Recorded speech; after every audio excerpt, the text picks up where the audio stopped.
Então, desenvolvimento significa escolha, porque nós não vamos fazer da laranja, laranjada e vitamina C em tudo na economia.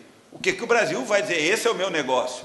Outros países vão fazer outras coisas e nós vamos ter, naquilo que nós somos bons, nós vamos estar, no outro vão ser bons em outra coisa. Bom, mas no que a gente vai estar na linha de frente? E nesta linha de frente, o que está claro também, que acho que é um outro elemento que está em disputa nesse momento, é se para que nós sustentarmos este crescimento e o desenvolvimento, portanto, o rebatimento do crescimento para a qualidade de vida e bem-estar, se a indústria é ou não é um elemento estratégico. Bom, eu parto do pressuposto, nessa visão para frente, que não há nenhuma possibilidade do Brasil ser um país desenvolvido, econômico e socialmente, sem indústria. Não há essa hipótese. Então, é uma balela essa história de que nós seremos exportador primário. Nós vamos continuar sendo porque nós somos um grande produtor primário de alimentos e de minerais. Vamos continuar sendo. Isso não é ruim. O ruim é se formos só isso. O que nós precisamos ser, bom, e agora com o pré-sal mais ainda, o pré-sal pode ser um grande engodo na nossa vida se a gente não tomar cuidado. Por esfumaciar nosso campo de visão. Vamos achar que estamos muito bem pela riqueza que ele vai gerar, só que essa riqueza acaba, e quando acabar nós vamos estar de joelho, quebrados. Bom, a base industrial é fundamental. Por quê? Porque a indústria gera um nível de atividade econômica, de transformações, que permitem você incrementar pelo emprego e pela renda que ela gera, serviços e comércio. Os americanos estão doidos, tentando recuperar sua base industrial, porque perceberam a meleca que fizeram nesses últimos 20 anos. Não estão trazendo as mesmas indústrias. O projeto americano é industrializar, por exemplo, a saúde. Né? A indústria da saúde é uma área que eles estão investindo pesado. Por quê? Porque eles estão percebendo que a população está vivendo mais e que esta vida maior depende de uma base material, de conhecimento, de remédios, tecnologias, que eles vão estar na ponta, ou seja, eles vão produzir para a saúde do planeta. A indústria americana vai ser especializada na indústria da saúde. Na base deles, na base deles. Bom, nós somos o quê? Qual é nosso projeto de desenvolvimento industrial? Para um país que nós não somos americanos, porque nós não fizemos a nossa tarefa anterior de enfrentar a desigualdade e resolver os problemas básicos de renda na nossa economia. Então, nós temos uma base industrial que tem a dupla tarefa de sustentar um crescimento e de fazer processos de transformação dessa economia real. Isso também está em disputa agora. Por quê? Porque estamos, nesse momento, fazendo justamente essa discussão e tomando medidas, o governo vem tomando medidas, visando estimular uma estratégia de desenvolvimento industrial. Não vou aqui, não tenho tempo para discutir se as medidas são boas ou não são boas, mas estão sendo tomadas. Em alguns momentos elas são limitadas, em outros momentos elas são desconectadas, em outros momentos elas são acertadas, mas são medidas. Ou seja, aquela postura de que o Estado tem que estar fora e deixa o mercado, ao contrário, neste momento o Estado está interferindo diretamente e disputando na sociedade, na economia, um direcionamento para o desenvolvimento industrial brasileiro. Se é boa, não é? Esse é um debate que nós precisamos o tempo todo estar acompanhando. Mas, e nós já temos vozes falando que esta intervenção do Estado desorganiza o mercado. É verdade. A intervenção do Estado desorganiza. Por quê? Porque essa desorganização é, na verdade, uma repactuação de preços relativos e de taxa de retornos relativos. A presidenta acabou de exonerar a cesta básica semana passada. A imagem que a população tem, de imediato, desonerou, vai diminuir o preço na ponta. Daí o pessoal da Globo foi lá fazer uma entrevista, não sei nem se foi para o ar, porque eu falei justamente o contrário do que eles queriam ouvir. Ele disse, não está garantido que vai para a ponta. Por quê? Porque pega lá a margarina. Você está imaginando que a margarina que está sendo vendida lá no mercado vai ter uma redução de 9,5% de PIS/COFINS, não é isso? Bom, mas esse PIS/COFINS foi pago 3% pelo produtor da laranja. Quando ele entregou a laranja, o milho, quando o produtor do milho entregou o milho para sei lá quem que produz a margarina, mas para a empresa que produz, sei lá, a Unilever, que produz a margarina, entregou com 3%. A Unilever pegou, processou aquele milho e criou a margarina, não é? Quando ela passou para o supermercado, ela pagou 6% sobre a margarina que ela entregou. E descontou 3% que o outro tinha pago. Então, eu pago 6% e recebo 3% de crédito. Quando o mercado vende a margarina, o mercado paga 9% e recebe crédito dos outros que pagaram. Esse é o sistema tributário brasileiro. É um jeito que a gente tributa.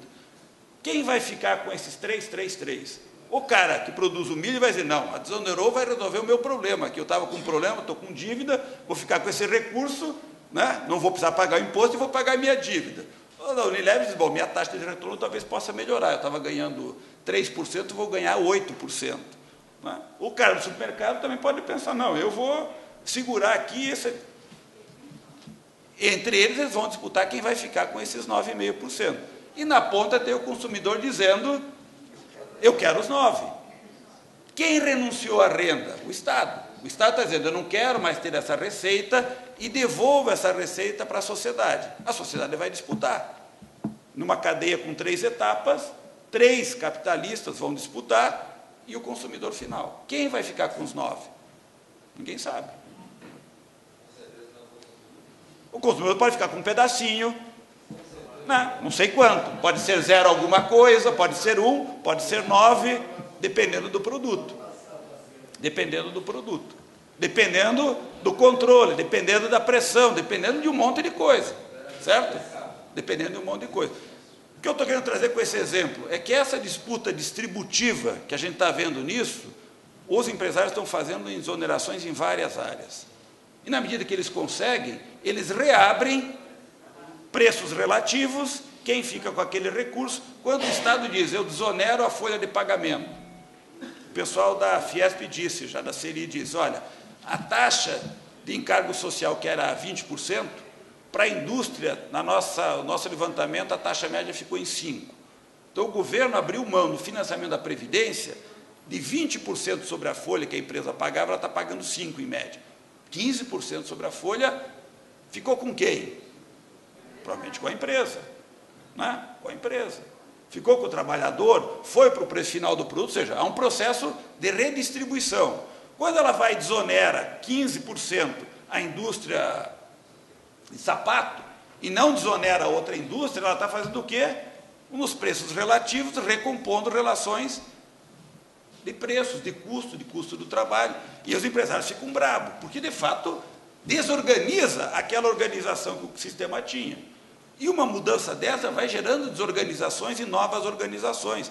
Portanto, essas mexidas geram conflitos, geram disputas, e que estão em curso. Ou seja, está iniciada uma agenda de disputas. Finalizando, uma agenda de disputa que está em curso é no setor elétrico. Quando ela altera o contrato e diz, eu tenho que fornecer energia mais barata para a produção e para o consumidor, ela mexe em uma disputa distributiva. Não é estranho que no Brasil o setor de produção e transmissão de energia esteja entre os 10 maiores taxas de retorno, acho que 8 são empresas de energia. Não é estranho que um serviço público esteja entre os setores de maior taxa de retorno na economia brasileira. Quando a gente está falando da concessão, é dessa disputa que nós estamos fazendo. A privatização dos anos 90 forneceu para o setor de energia um dos melhores negócios no Brasil. Melhor do que ser banqueiro, melhor é produzir a transmissão de energia elétrica no Brasil. A taxa de retorno é espetacular. Bom, nós vamos disputar isso ou não vamos? Essa é a disputa que está em curso. Para frente, essa disputa vai se acirrar. Se nós queremos disputar essas taxas de retorno, significa que nós, na vida sindical, vamos ter que entrar na disputa da produtividade. Vamos ter que saber fazer essa disputa nas negociações específicas.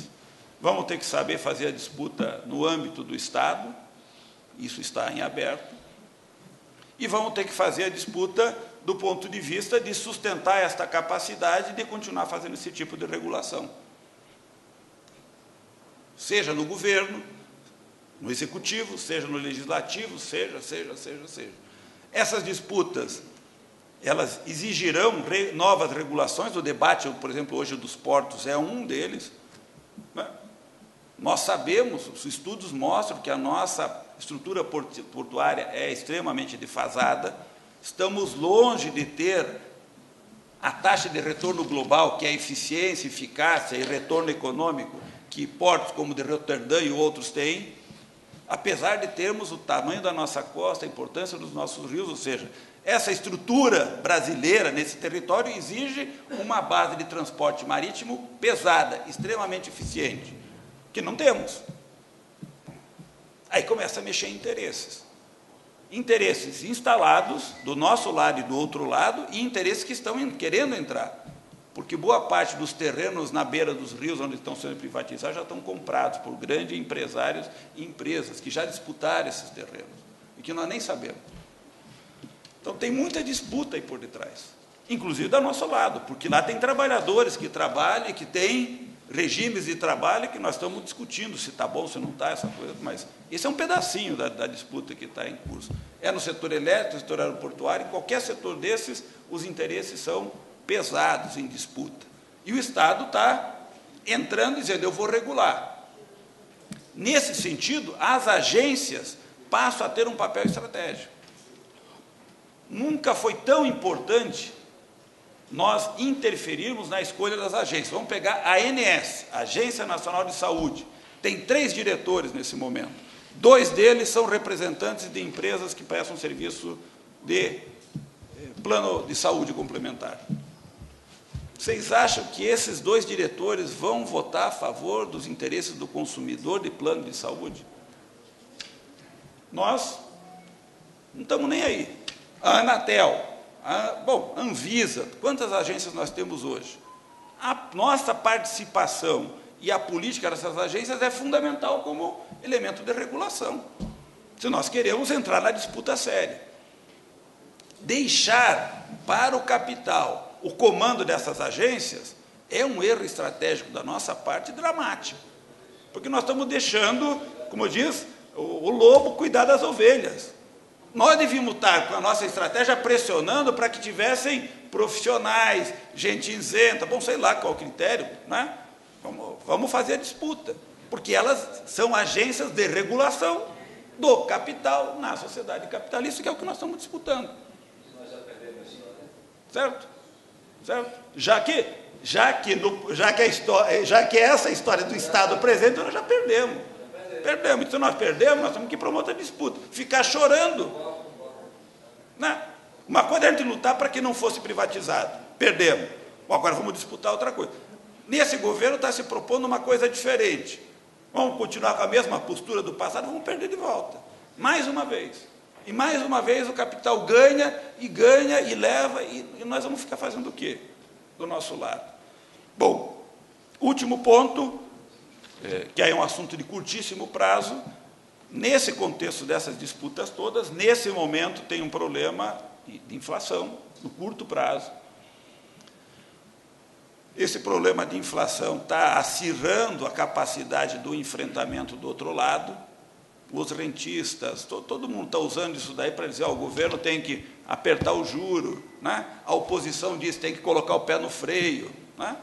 Bom, é 2014, é 2018, a economia é o diabo, né? Todo mundo sabe que se a economia travar, fica mais difícil o processo eleitoral, né?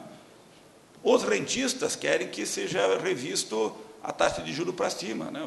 O Brasil economizou, nessa mexida que a presidenta fez em um ano, 40 bilhões de reais. Sobraram no cofre do Estado brasileiro 40 bilhões que não foi transferido para a remuneração da dívida pública. É mais do que todas as exonerações que o governo está fazendo nesse momento. Tanto é que, provavelmente, nós vamos, nesse ano, com todas as nossas exonerações, ter um aumento da carga tributária. O Brasil desonerou e a carga tributária vai aumentar. Não porque aumentaram os impostos, mas porque mais gente está começando a contribuir. Então, nós estamos aumentando a capacidade de arrecadar, porque quem não contribuía está começando a passar a contribuir, né? E, ao mesmo tempo, estamos economizando, ou seja, estamos arrecadando mais, apesar de dar mais isenção. E estamos gastando menos com a dívida pública. É uma situação ótima. né? Bom, mas isso com essa mexida que foi feita em 1 ano. Olha essa mexida no longo prazo, o que pode ter de melhoria, né? Bom, mas o outro lado está apertando nesse momento usando a inflação. 2 argumentos importantes nós vamos ter que enfrentar. Primeiro deles é que a inflação é decorrente de um problema de demanda. O que isso quer dizer por detrás disso?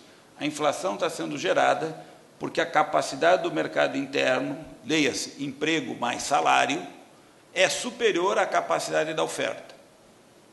E está puxando os preços para cima. Essa é a tese.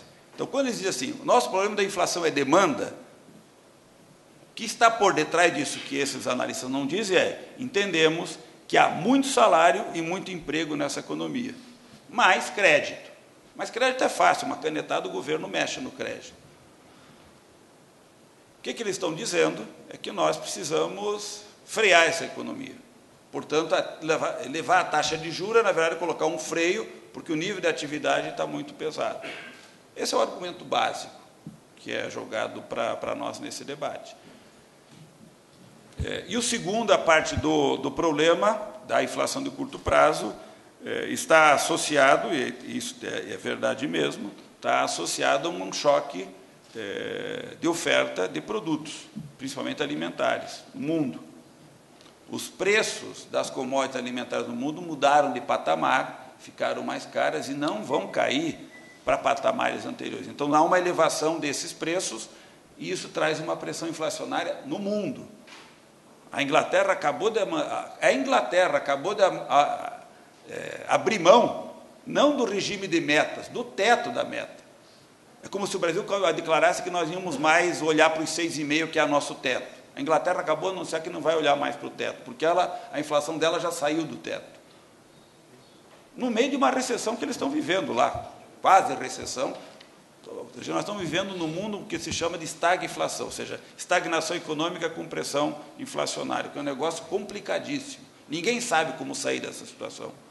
No Brasil, nós estamos vivendo uma pressão, os preços do alimento estão começando a cair já nesses meses, mas não vão cair na velocidade esperada. E aí sim, o que tem por detrás dessa inflação é outra dimensão que nos interessa, que é uma mudança de preços relativos, em especial no setor de serviços. É verdade, sim, que há uma pressão de custo no setor de serviços que nós desejamos que ocorra. Isso é importante que a gente entenda. Se nós queremos uma estratégia distributiva, nós precisamos que o setor de serviço incremente a sua renda. Vamos pensar um exemplo que está corriqueiro entre nós. A cabeleireira que está cobrando mais. É o preço da cabeleireira que subiu e que está pressionando a inflação. É verdade. E nós queremos que a remuneração dela cresça.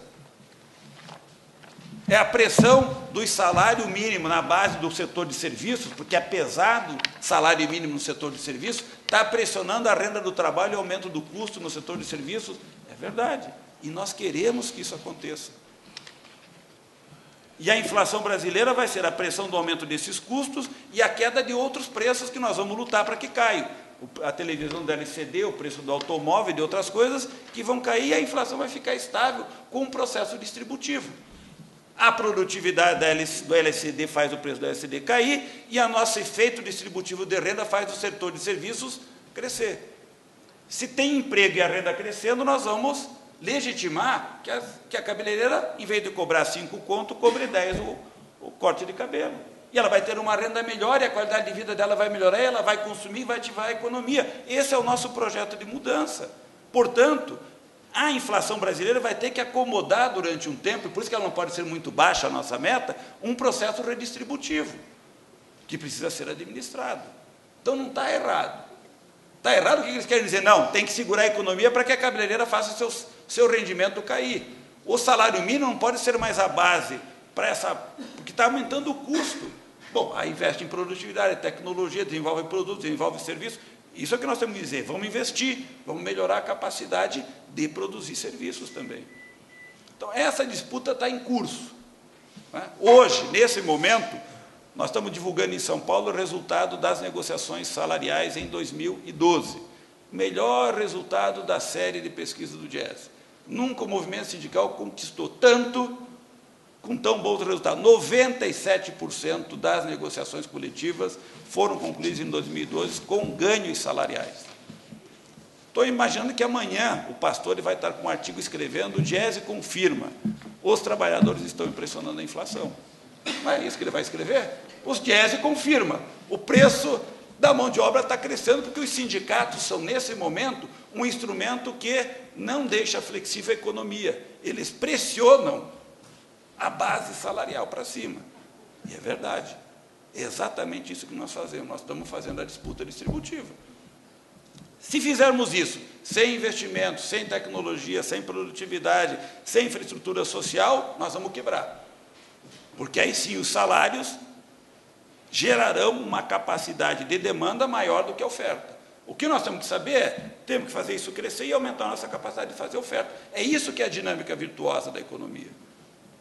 E o que o salário crescendo faz? Anima o investimento privado, anima a produção econômica, porque ele produz sabendo que vai ter uma demanda.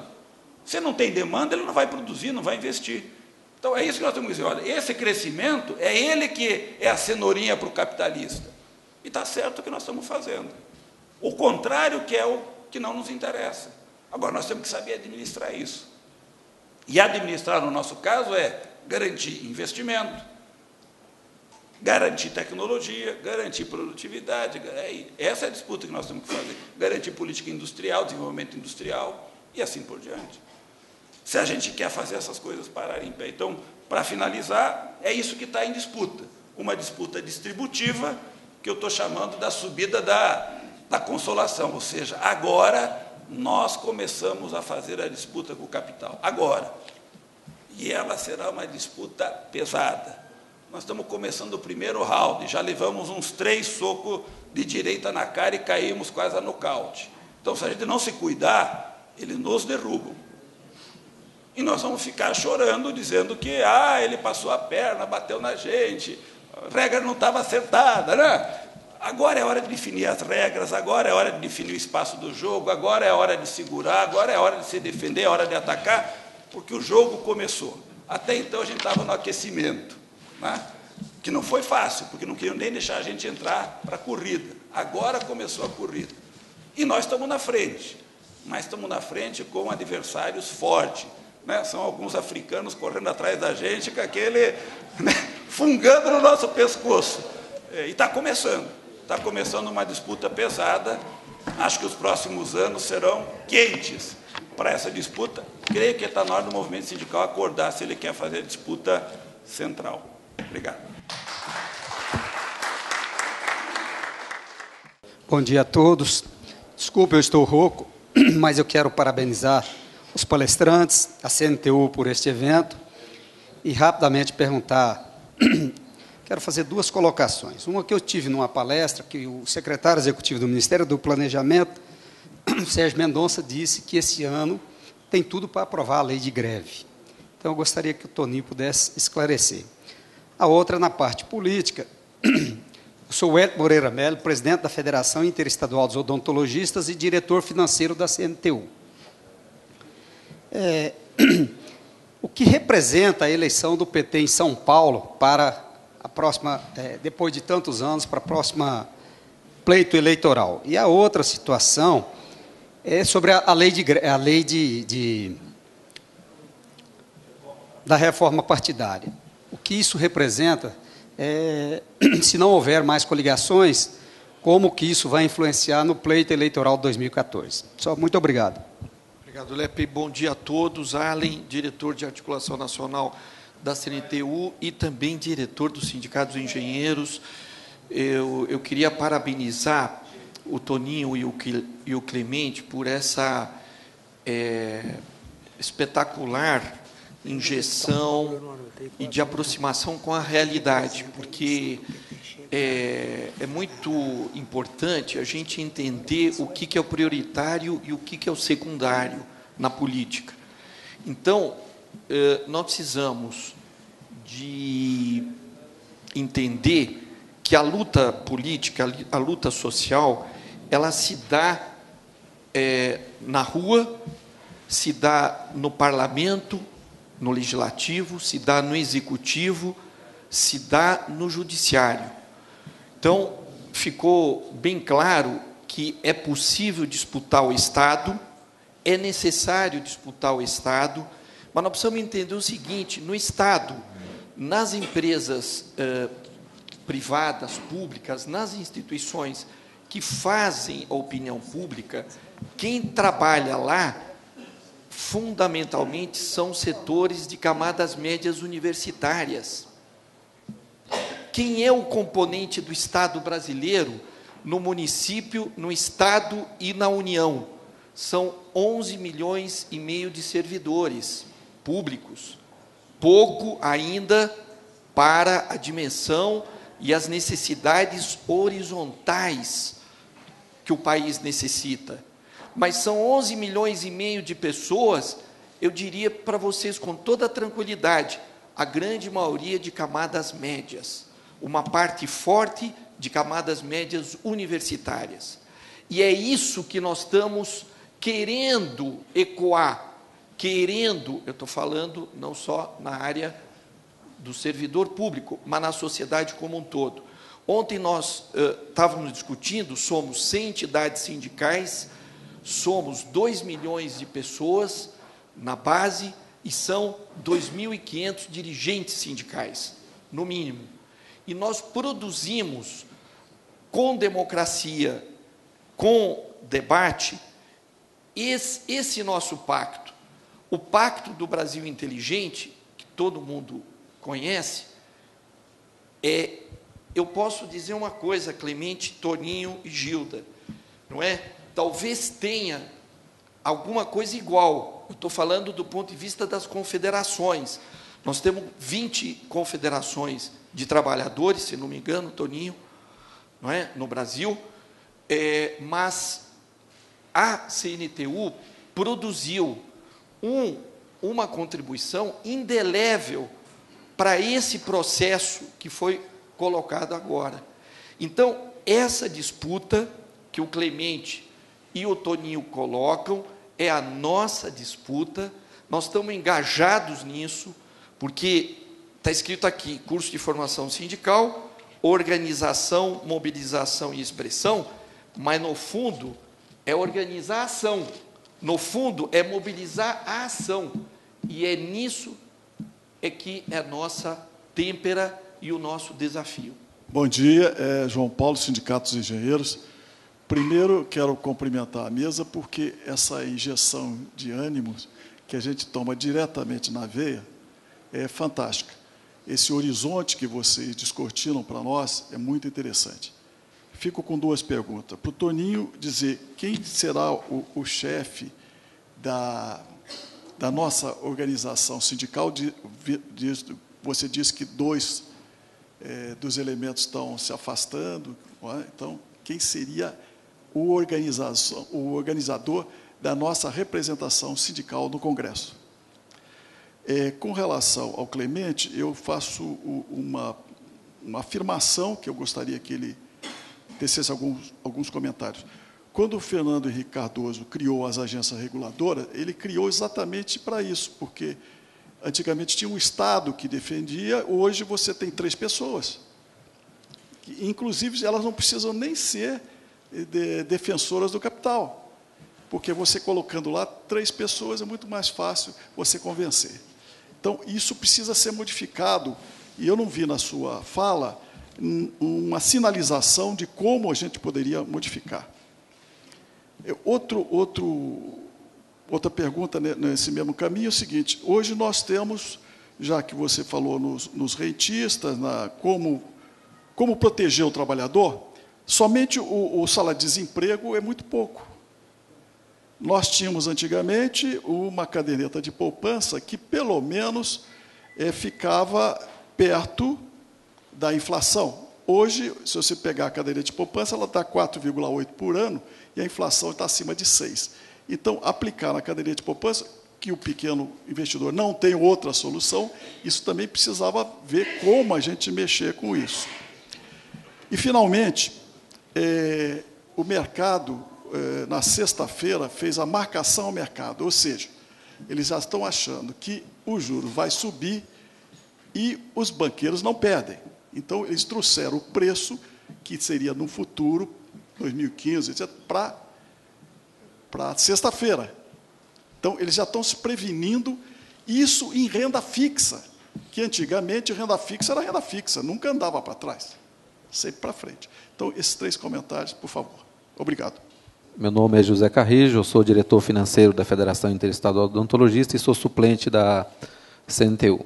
Primeiro, parabenizar a iniciativa, né, da nossa confederação, porque esse é um momento ímpar, né, da gente estar ouvindo essas palestras com tamanha importância e profundidade sobre temas que são bastante complexos, né, e que foram traduzidos aqui de forma que possa facilitar um pouco o objetivo desse curso, que eu acho que são elementos importantes. E parabenizar os palestrantes, Toninho, que a gente tem sempre contado com a participação dele, parabenizar me faltou Clemente, né? O Clemente, fiquei impressionado com a sua palestra, acho que muito interessante as colocações.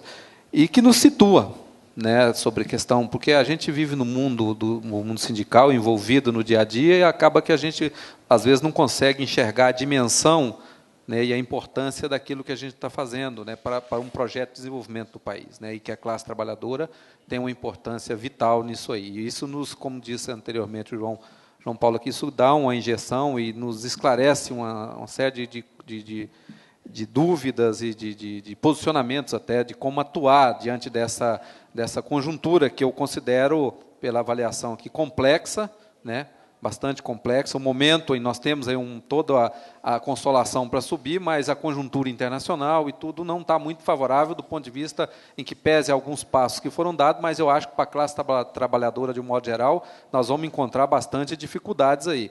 E nesse sentido, até porque o tempo também é exíguo, Toninho, eu queria te fazer uma pergunta. Dada toda aquela conjuntura que você colocou do Congresso Nacional, os projetos que lá se encontram, do ponto de vista do interesse da classe trabalhadora, desses aí que são importantes para a estruturação, para manter os ganhos da classe trabalhadora, qual deles você acha que tem maior possibilidade, dada essa conjuntura, de a gente conseguir avançar, aprovar isso, que é aquilo de interesse da classe trabalhadora? E, por outro lado, o Clemente, do DIEESE, dada também essa conjuntura nacional e internacional, nesse momento delicado que a gente está vivendo, qual é a possibilidade de a classe trabalhadora, claro que vai depender da mobilização e da atuação, mas, assim, dada a conjuntura, da classe trabalhadora continuar tendo êxito na sua renda, como teve agora esse último estudo do DIEESE, para esse próximo período, agora, 2013, 2014? Primeira pergunta do Wellington, e diz respeito a uma afirmação do Sérgio Mendonça relativa ao direito de greve. Na verdade, é o seguinte: o Sérgio é atualmente secretário de Relações do Trabalho no Serviço Público, vinculado ao Ministério do Planejamento, e está com a responsabilidade de conduzir 2 iniciativas governamentais.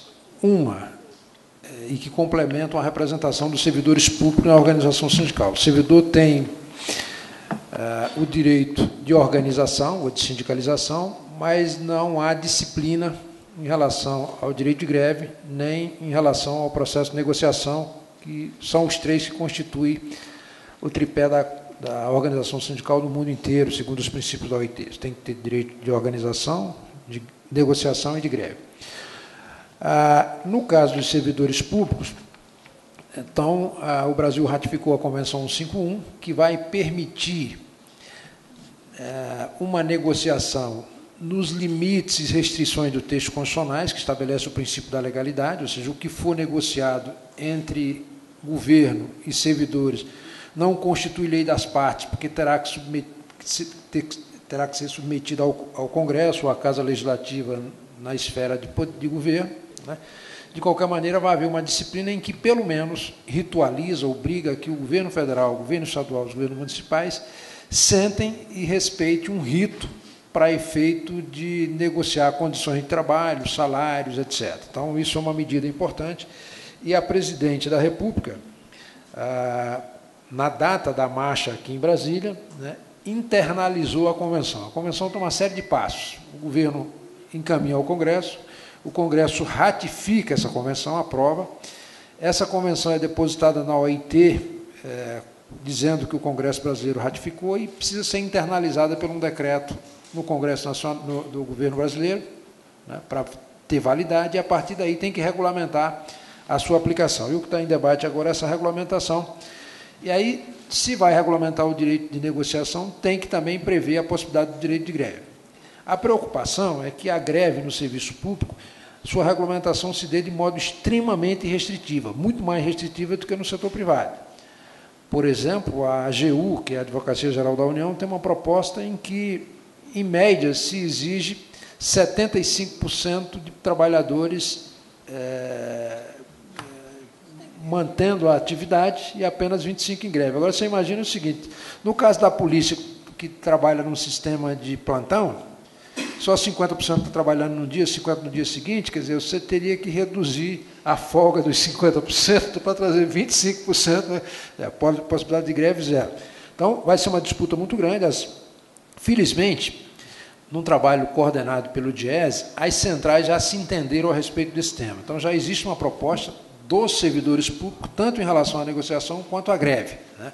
E que agora vai sentar com o governo para chegar ao meio termo. De qualquer maneira, virá uma lei muito draconiana. Pode não ser tão draconiana quanto deseja a AGU, mas será muito dura, até pelo perfil da própria presidente, que não vai dar muita colher de chá para os servidores. Então, o que está em debate é isso, é a regulamentação do direito de greve para o setor público e que vem nesse contexto da regulamentação da Convenção 151. Reforma política. Reforma política, numa escala de 0 a 10, a possibilidade de que ela saia é menos 1000 agora, né? Então, lá no Congresso, você tem a seguinte situação. O que tem quase consenso na sociedade para aprovar, que é o fim das coligações nas eleições proporcionais, exige um quórum qualificado de 3/5. Os partidos médios, todos eles, sem exceção, são contra, porque eles sobrevivem a partir das coligações. Aí eu incluo nisso o PSB, o PDT, o PSD, o PTB, o PR, o PP, aí entra os pequenos também, PCdoB, tá. O próprio DEM nesse processo. Então,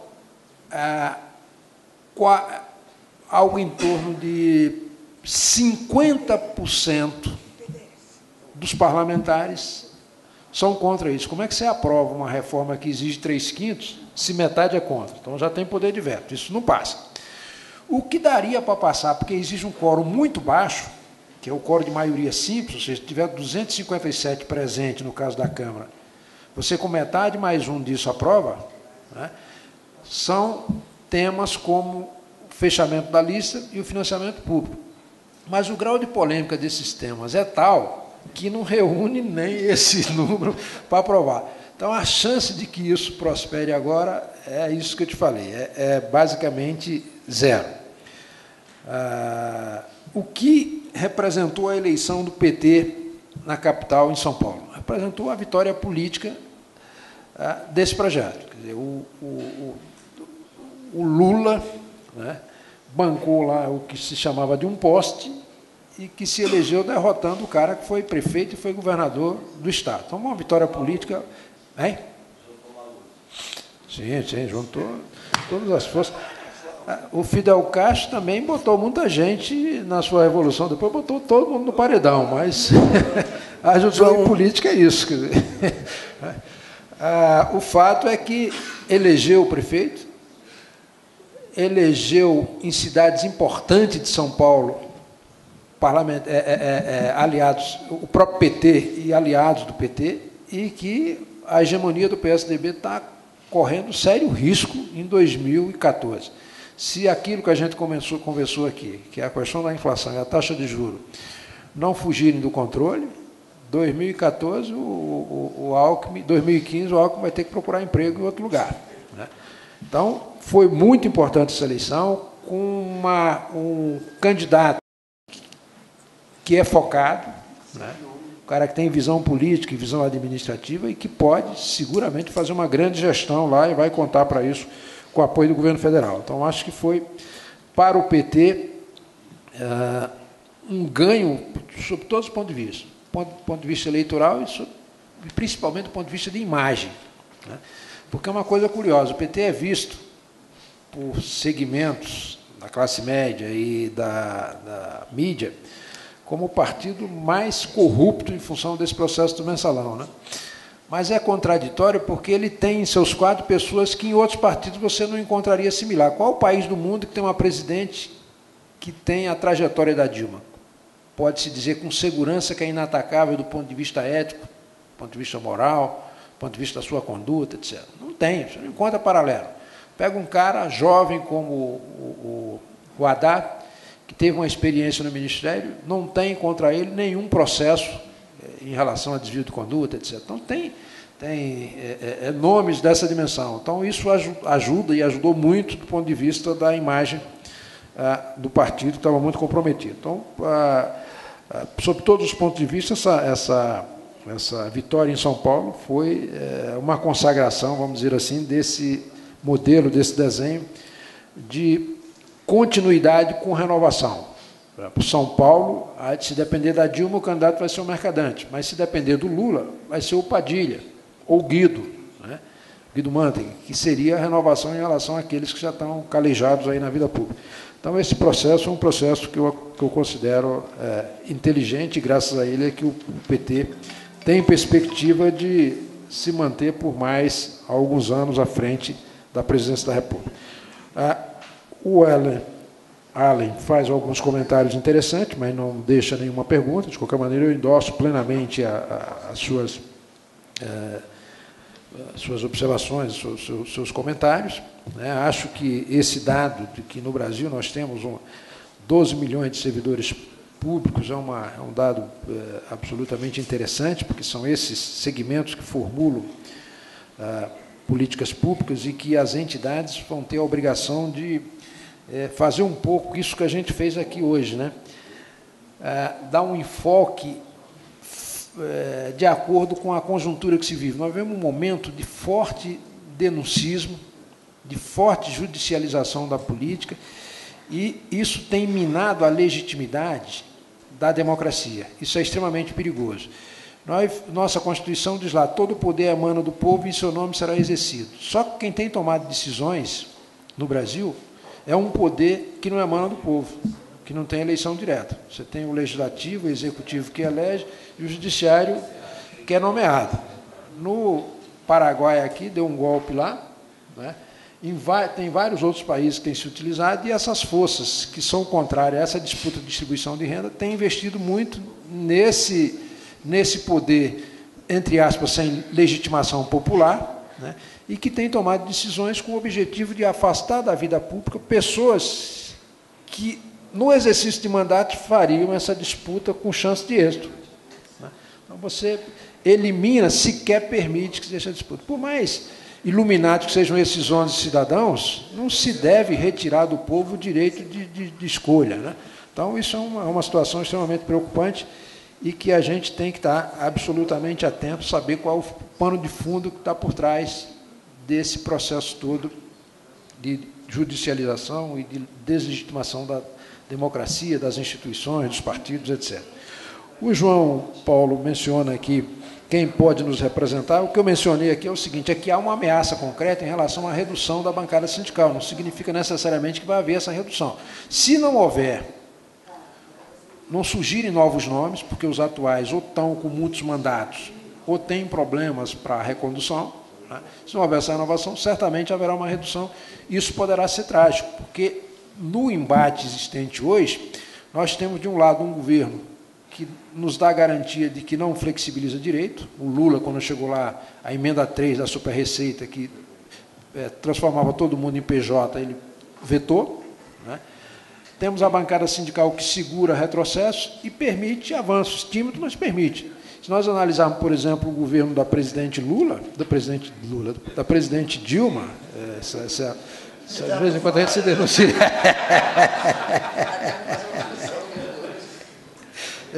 Nós vamos verificar, por exemplo, que Dilma, do ponto de vista do interesse dos trabalhadores, considerando os 2 anos de mandato, fez muito mais leis em favor dos trabalhadores do que Lula fez nos 2 primeiros anos. Olha aqui. Política de aumento salarial por 4 anos. Lula fez ano a ano. Cada ano era um MP. A Dilma fez por 4. Correção da tabela do imposto de renda, a Dilma fez por 4. Certidão negativa de débito trabalhista, isso é uma revolução em relação aos prestadores de serviço. O cara quiser ser contratado pelo Estado para prestar serviço ou vender qualquer produto, tem que estar em dia com suas obrigações. A Justiça do Trabalho tem emitido certidão adoidada e, quando emite a certidão, o cara teve que dar um cheque para os trabalhadores lá que tinham direito a receber. O aviso prévio de 30 para 90 dias. O Pronatec, que é um programa de formação interessante, o reconhecimento do teletrabalho, o adicional de periculosidade para os vigilantes, o Vale Cultura, a participação nos lucros, a isenção do imposto de renda na participação dos lucros. Então, você tem aqui 9 leis com benefício concreto, objetivo, em 2 anos. Pega a época do Lula que você vai ver que não tem 9 leis com esse objetivo. No conjunto, tem 27 medidas favoráveis, mas nos 2 primeiros anos, não. Então, é um dado curioso. Você tem um governo que o movimento vê como um governo complicado, porque realmente dialoga pouco, tem esse problema de interlocução, mas que, do ponto de vista do resultado, é generoso. Então, saber fazer essa leitura é importante, né? Porque, em função de não dialogar, você desqualifica, diz que é contra, quando vai apurar, é o contrário. Então, você tem que prestar atenção. E essa bancada lá no Congresso é fundamental para fazer essa ponte. Quer dizer, esses projetos, alguns são de iniciativa do governo, outros não. Mas quem fez andar isso foi a bancada sindical. Essa certidão negativa de débito trabalhista, por exemplo, nós tiramos 3 recursos que tinham sido apresentados para não deixar tramitar pelo setor empresarial. Fomos lá e pegamos a assinatura do sujeito que tinha pedido para ir para o plenário, pedindo para retirar a assinatura dele, que ele tinha mudado de opinião para não ir mais para o plenário e para o Senado, enfim. Então, são ações que é necessário. E, como eu disse aqui, essa bancada tem um papel estratégico fundamental. Portanto, se alguma categoria de servidor tem um nome que tem identidade com os interesses dos trabalhadores, com condições de efetivamente se eleger, deve bancar esse nome ou apoiar algum nome existente, né, com essas características, né, porque senão vai ficar desguarnecido nesse campo e isso pode ser trágico, pode ser absolutamente complicado. O Carrijo vem também na mesma direção do que pode ser aprovado lá no Congresso em benefício dos trabalhadores. Vai depender muito de como é que se comporte a economia nos próximos anos aí, né? Se a arrecadação continuar alta, apesar das desonerações, aí nós vamos ter um ambiente muito favorável para arrancar do governo algumas concessões. Se ele deu 70 bilhões de desoneração de folha para o setor empresarial, por que não pode dar uma flexibilização do fator previdenciário que implica menos que isso? Não pode revogar a contribuição dos inativos no serviço público, a PEC 555, né, que dá bem menos do que isso. Outra matéria que pode caminhar, a regulamentação da Convenção 51, está sendo elaborada no governo, pode encaminhar, que disciplina a relação com os servidores públicos.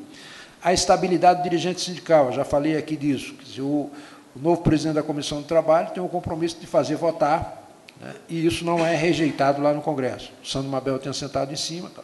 Então, são 3 matérias, entre outras, por exemplo, a questão dos empregados domésticos, o trabalho escravo. Esses são temas que vão andar, vão ser aprovados. A extensão aos domésticos do mesmo direitos urbanos passa na próxima semana no Senado. Já passou em primeiro turno, vai passar em segundo turno, vai para a promulgação. Combate ao trabalho escravo passa, senão, com certeza, esse ano, talvez ainda no primeiro semestre, no Senado. Nós temos o Plano Nacional de Educação, que aumenta ao longo do tempo para 10% do PIB a despesa com educação, que também é um incremento. Nenhum país se desenvolveu sem educar o seu povo. Então, tem uma série de medidas que certamente serão aprovadas e há ambiente para que isto se viabilize. Já algumas outras, como, por exemplo, a redução da jornada, vai depender de uma pressão muito grande, de uma mobilização muito grande e de um ambiente econômico favorável. Tem que combinar essas duas coisas. Agora, voltando àquilo que o João Paulo falou, por exemplo, você tem aqui a CNI propondo aqui 101 matérias para flexibilizar direito, retirar garantias e tal. Isso só se explica num vácuo que aconteceu. Os caras o problema da ausência do diálogo, né? Os caras se sentiram à vontade para levar para presidente da República isso aqui. Imagine, se os trabalhadores tivessem mobilizados, se eles teriam ambiente para fazer esse tipo de coisa. Então, essa mobilização é fundamental. E, por último, tem aqui uma pergunta do Celso Renato, por escrito, em relação a qual é o cenário a partir de março para as negociações salariais. Isso é um assunto mais apropriado para o comentário do Clemente, mas eu acho que o cenário é muito bom, né? Porque você tem uma inflação ali em torno de 6%, né? O que por si só já justificaria a atualização nesse patamar, no mínimo, né? O que pega um salário que está num padrão elevado, né? Você atualiza e pode ter margem tranquilamente, considerando todos os incentivos que o setor privado teve, e que a economia volta mesmo a ser aquecida nos próximos meses, indiscutivelmente, né? De ter uma negociação muito tranquila que possa incrementar, apesar dessa campanha que virá, como o Clemente já chamou a atenção, dizendo que os trabalhadores são responsáveis pela inflação e que tem que conter essa ampliação da massa salarial e dos aumentos das categorias, porque isso tem impulsionado a inflação. E, realmente, inflação é um tema preocupante, porque a presidente diminuiu o imposto sobre os combustíveis, atrasou o aumento da gasolina, do diesel, pediu a prefeito e governadores para não aumentar transporte nem metrô, né? Desonerou cesta básica, fez o diabo e ela está resistindo, né? Então, não é brincadeira, quer dizer, é um elemento que pode ter uma implicação muito forte, como já mencionei mais cedo, em relação à própria sucessão, porque se ela forçar um aumento da taxa de juros, o Banco Central está doido para fazer isso, para dizer que tem autonomia operacional, né, e superar um dígito, aí desmoraliza todas as medidas que a Dilma tomou, porque teve como eixo central essa obsessão pela redução da taxa de juros, que foi antecedida da mudança da poupança, que é objeto até de uma das perguntas. Então, é um quadro que, do ponto de vista da negociação, nos próximos meses agora, na minha avaliação, é muito favorável. Obrigada. Clemente. Bom, completando, acho que os comentários, já que o Toninho fez daquilo que ficou em aberto, primeiro, a proposta que o Ali apresenta, acho que é ótima, acho que é isso mesmo, tem que ter desenvolvimento de proposta, tem que investir na formulação, ter visão de futuro, acho que é isso mesmo, acho que está corretíssimo. E isso tem que estar posto para a nossa disputa permanente, independente de quem está no governo. Nós temos que ter uma visão que é a visão da disputa permanente, né? Com mais diálogo, com menos diálogo, com mais enfrentamento, com menos enfrentamento, não importa, nós temos que ter a nossa estratégia. Avançar quando dá para avançar, resistir quando tiver que resistir, e assim por diante. Acho que está correto. O João Paulo levanta a questão das agências, de fato é uma disputa que nós temos que fazer. Objetivamente nós temos que fazer, ou seja, a presidenta acabou de fazer uma manifestação dia 8 de março, dizendo que ela vai investir na prioridade do direito ao consumidor. Acho que nós temos que voltar para a presidente e dizer, olha, tudo bem, essa agenda é ótima.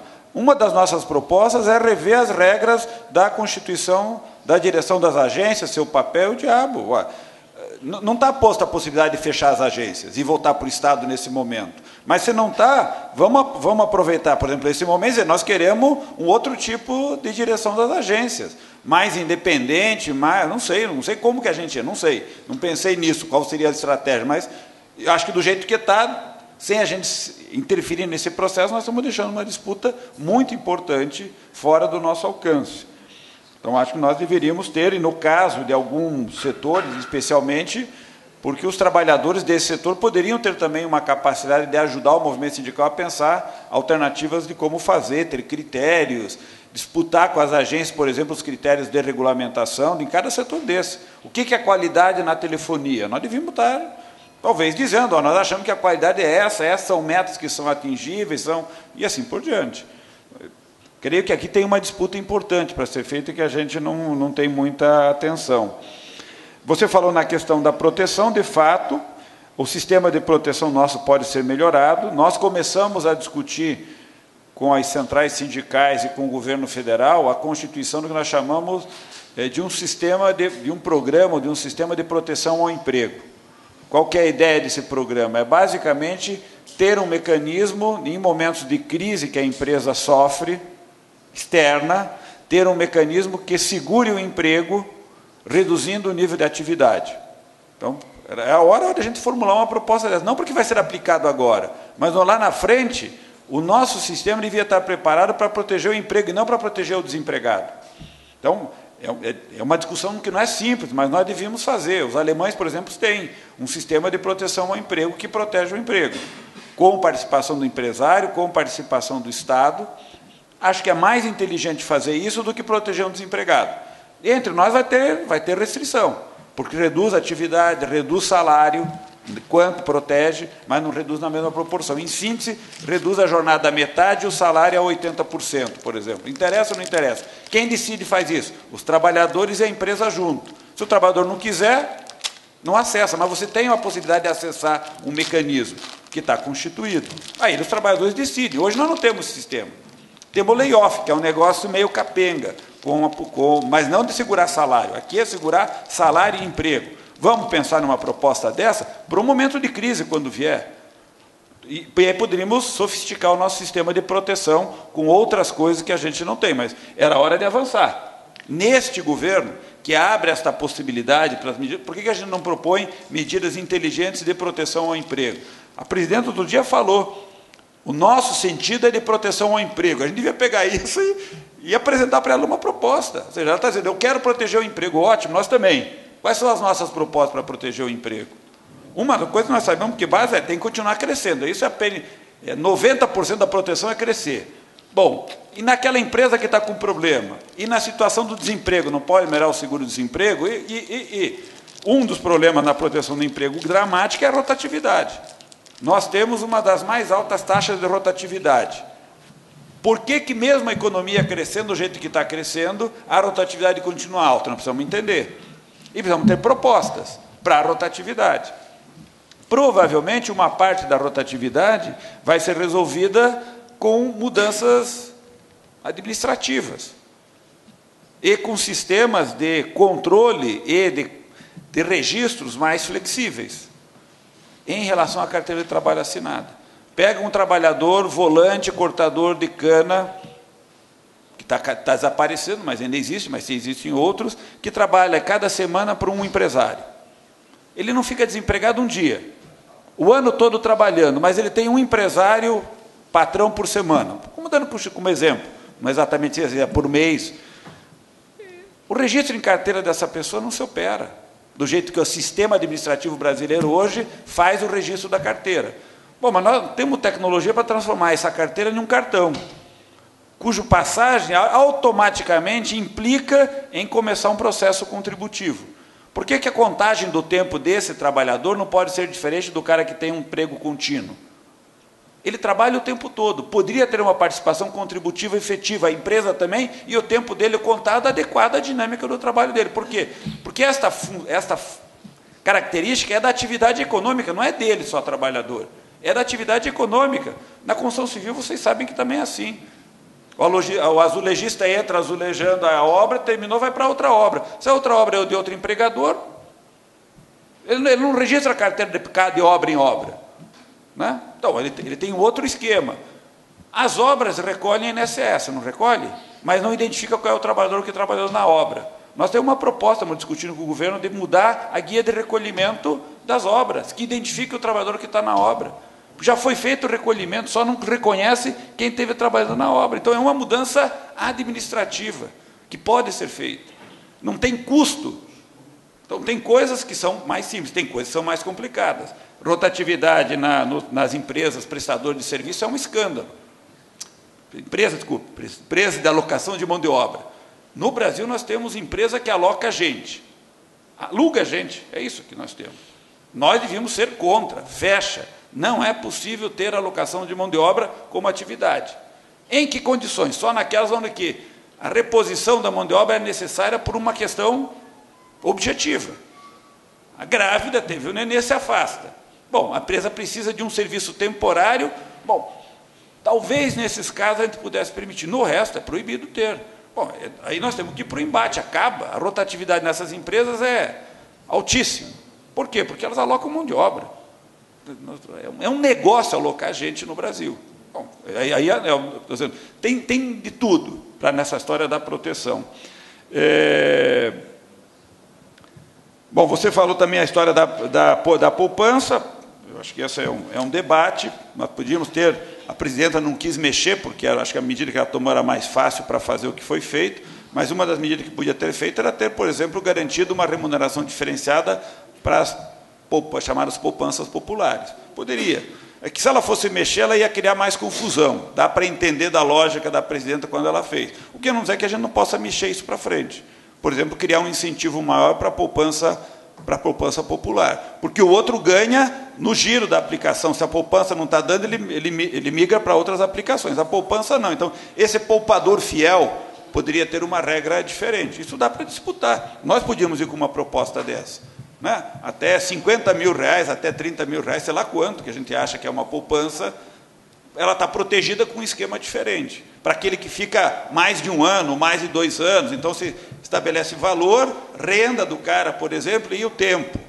Aí são coisas que nós temos que propor para o debate. Dizendo por quê? Porque essa poupança interessa que seja feita, por um lado, e incentiva o pequeno poupador, a cultura da poupança, da previdência, tudo isso. Né? Mas isso que eu chamo da disputa, entende? Se a gente não entra disputando com propostas, a gente só sabe dizer que a gente é contra, nós temos que propor, porque os outros propõem.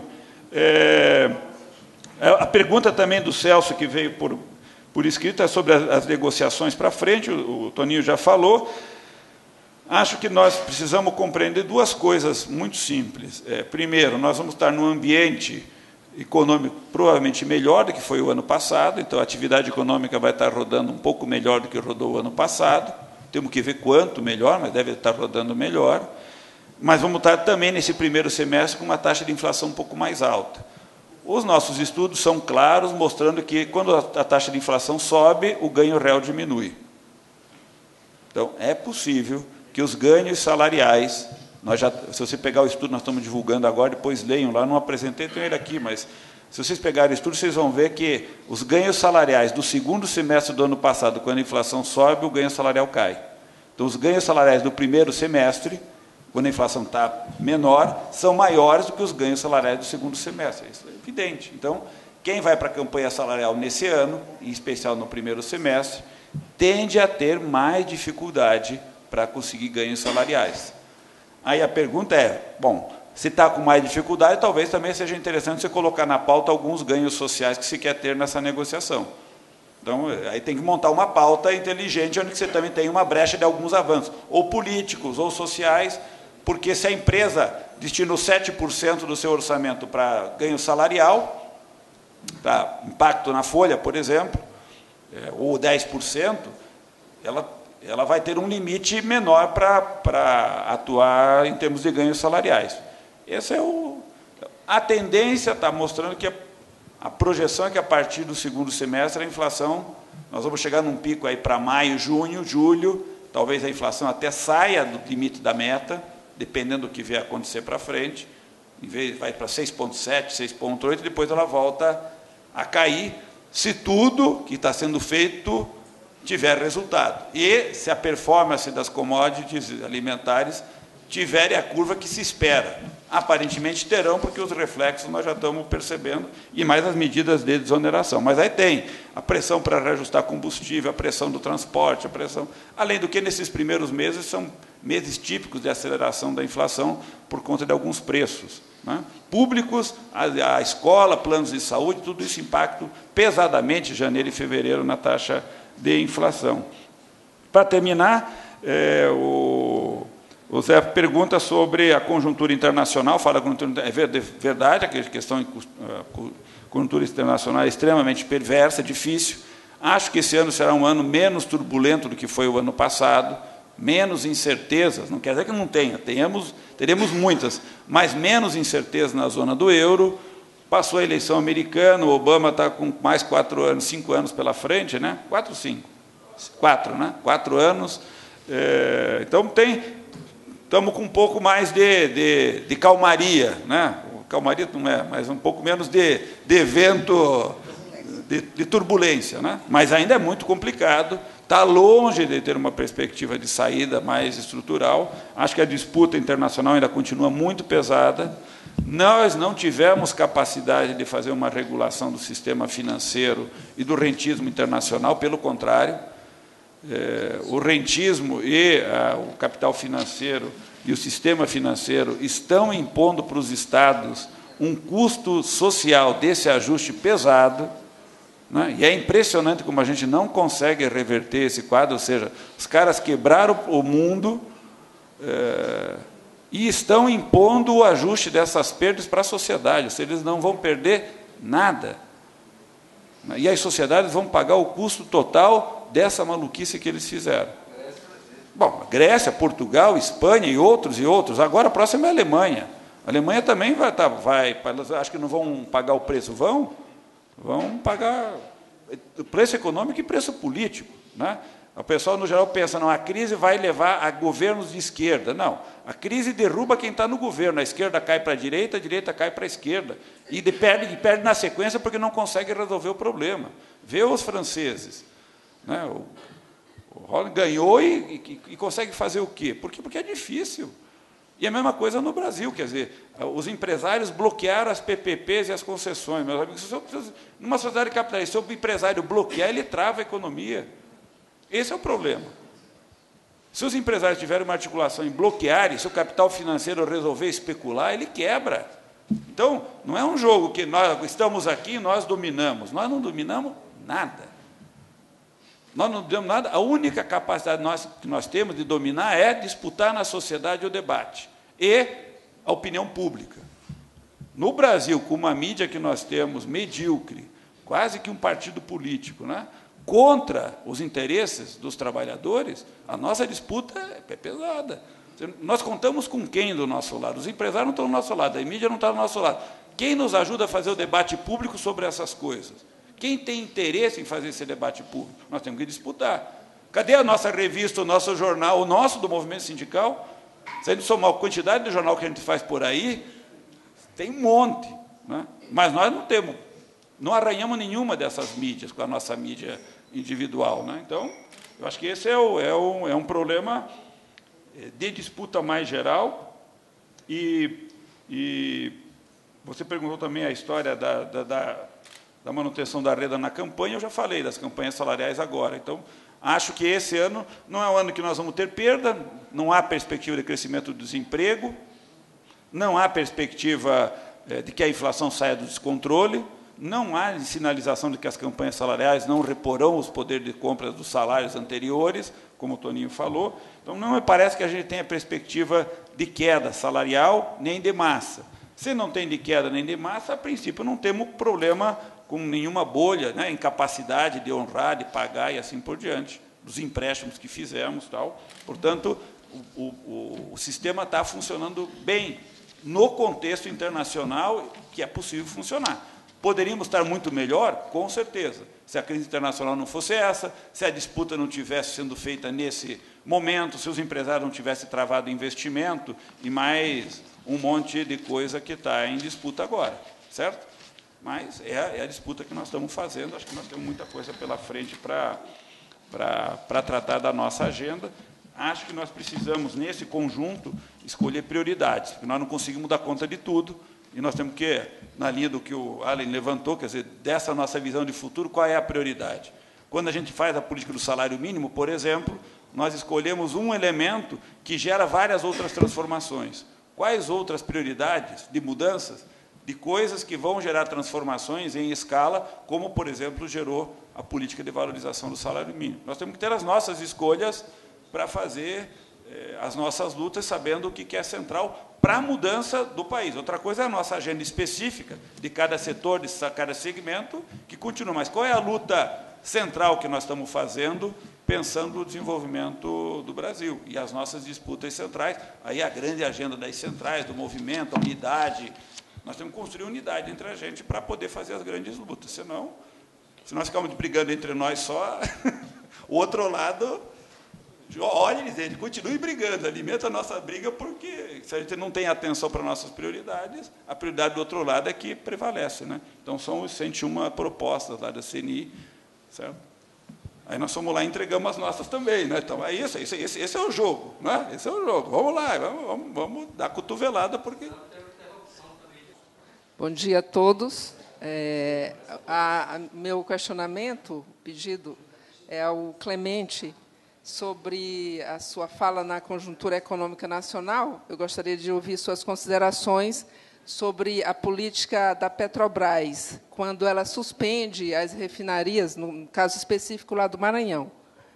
Mas aí, diretamente. Por exemplo, essa semana, eu não sei se eu ouvi bem ou mal, que estaria sendo articulada a construção de um banco central do BRICS. Não sei se isso é verdadeiro, eu queria opinião.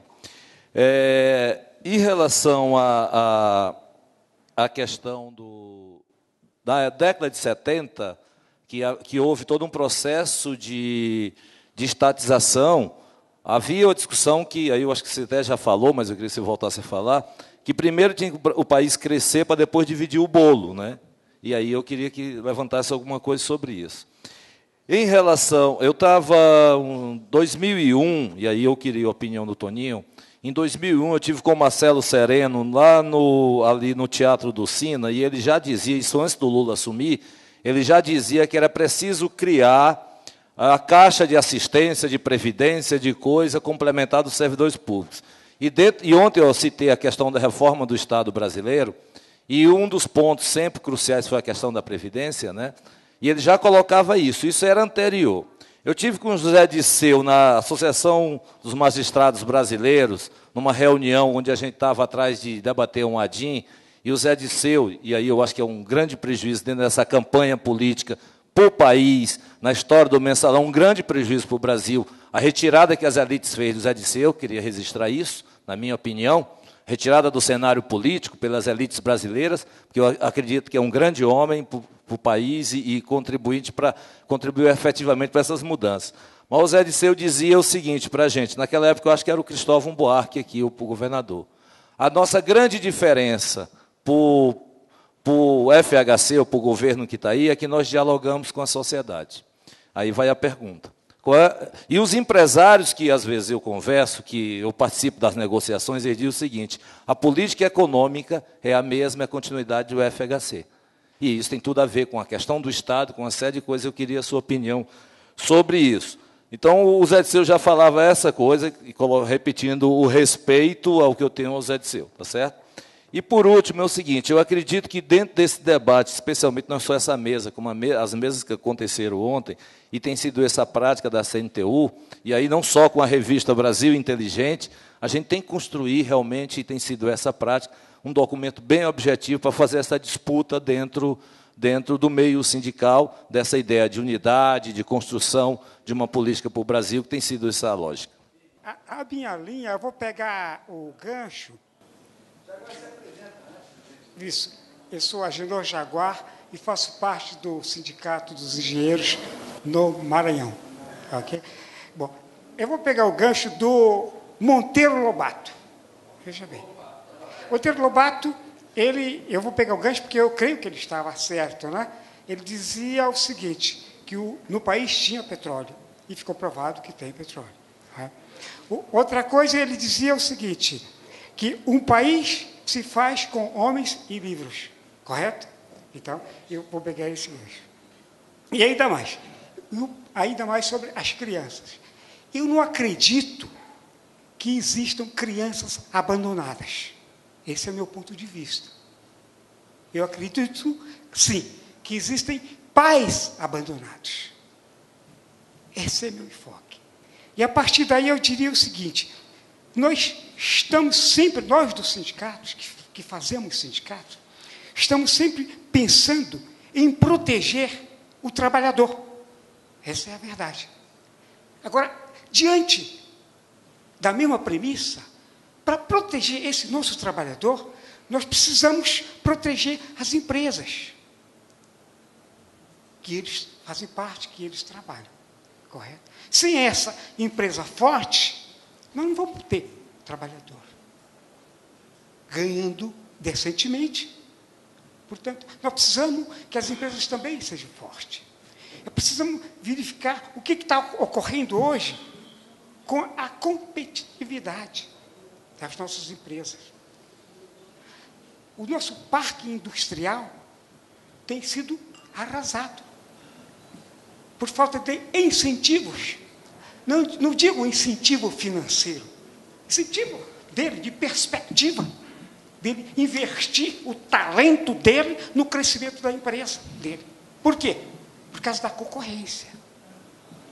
Isso que eu gostaria que você colocasse. Meu nome é Fausto, eu sou diretor da FIO. Uma pergunta, Toninho, posso chamar de Toninho? Então, uma pergunta, Toninho.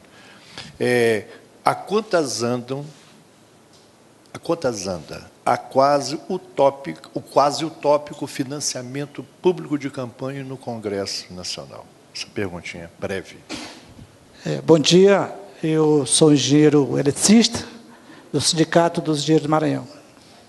A minha pergunta é ao Clemente, né, ou algum comentário, sobre os fundos de pensão, que foi dito na sua palestra, que eles pressionam a taxa de retorno dos investimentos para cima, né? E tive observando que os maiores fundos de pensão são de empresas estatais, né? Como a Prev, a Funcef, a Petros, que seus dirigentes são, obviamente, indicados pelo próprio governo, deveria estar em sintonia com as políticas do governo. Então, daí, não estaria havendo alguma divergência nisso. Outra questão é com relação às agências reguladoras. Elas foram, no meu entender, concebidas para que houvesse uma credibilidade nos contratos do governo brasileiro com o investimento externo, né, o investidor externo. E dos requisitos é que seus dirigentes tenham uma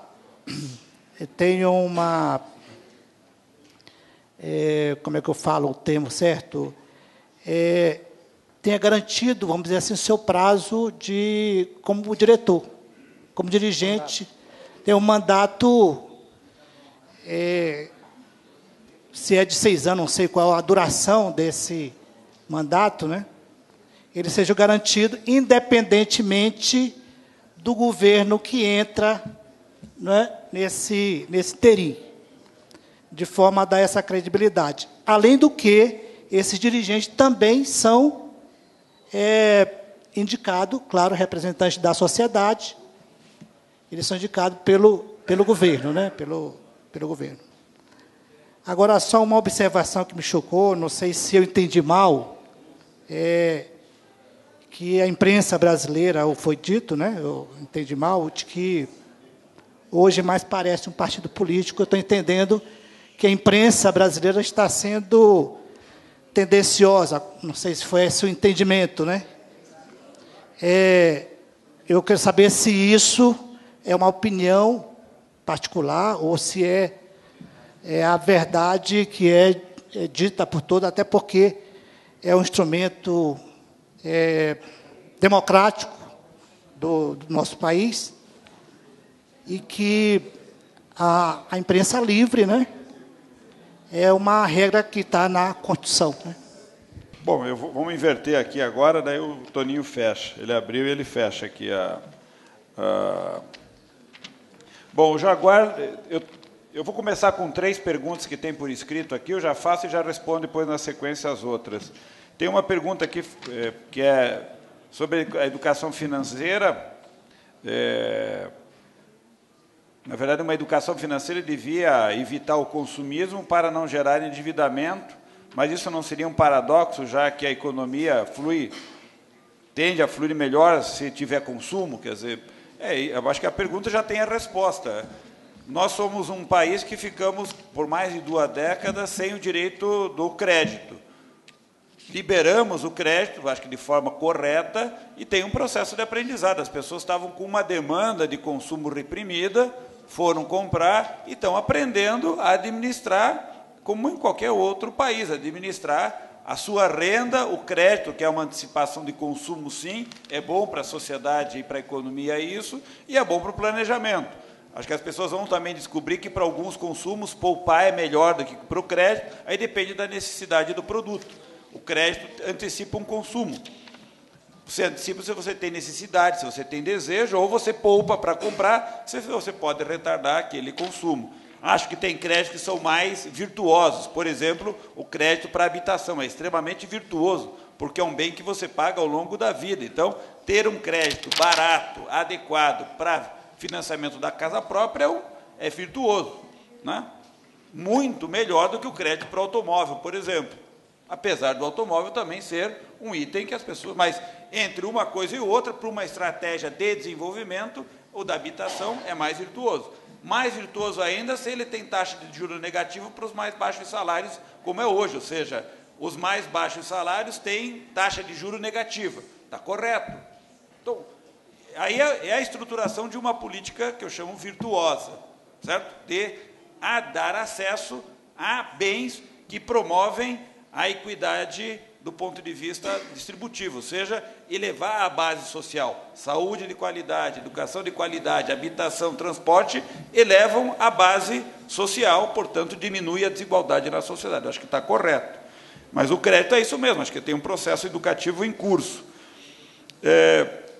Outra pergunta que também veio do Everton era se muitos trabalhadores formais, assalariados, estão deixando o seu emprego para serem empresários, empreendedores, que é mais rentável. Se todos os trabalhadores fizessem a mesma coisa, ficaríamos sem economia, sem mercado.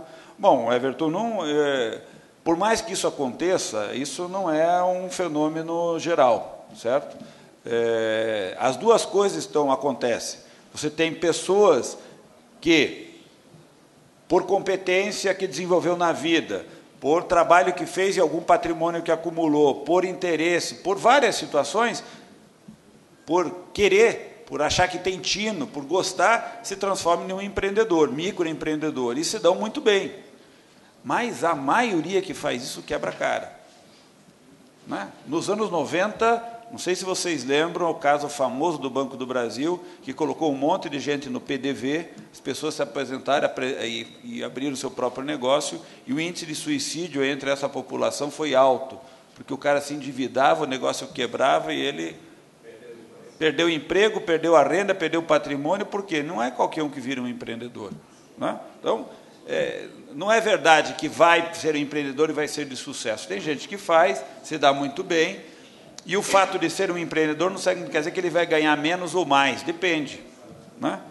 O que nós estamos no Diese trabalhando, inclusive, é a ideia de que o nosso mercado de trabalho é heterogêneo, e nós vamos ter um contingente de pessoas ocupadas que não serão assalariados. Isso é estrutural na nossa economia e está se transformando em estrutural no planeta.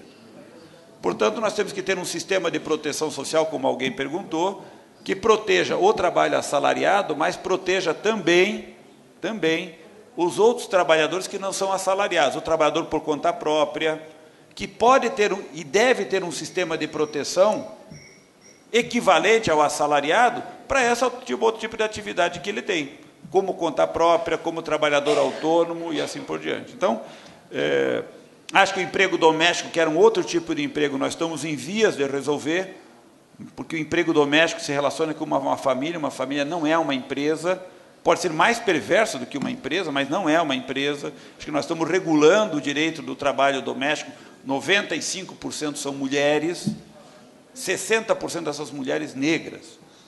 Então, nós estamos resolvendo um passivo social e político com essas mulheres e com esses trabalhadores de 500 anos. Estamos resolvendo um pedaço. Outro pedaço é o trabalhador autônomo, conta própria, que pode, sim, ter proteção. Aí eu já ligo com a pergunta do Jaguar, que é a história das empresas, a competitividade e tal. Você tem toda a razão. Se nós estamos aqui regulando o nosso capitalismo, No capitalismo, sociedades fortes têm empresas fortes. Ponto. Gostemos ou não. Certo? Forte. Bom, alguém diz, mas eu sou contra o lucro e contra a empresa. Bom, você vai lutar por uma outra sociedade, mas nessa você vai negociar com uma empresa que vai dar bons salários e boas condições de trabalho se ela for forte. Você tem toda a razão. A pergunta é, como é que nós vamos ter empresa forte no Brasil? O Estado tem papel? Tem. Tem papel porque tem que investir em ciência, tecnologia, inovação. Tem que ter papel porque tem que dar crédito. Tem que ter papel porque tem que dar infraestrutura produtiva. Tem que ter papel porque tem que oferecer saúde, educação de qualidade. Tudo isso fortalece a empresa. Isso é base para a nossa competitividade. Agora, eu acho, Jaguar, eu acho que nós temos um problema para o futuro.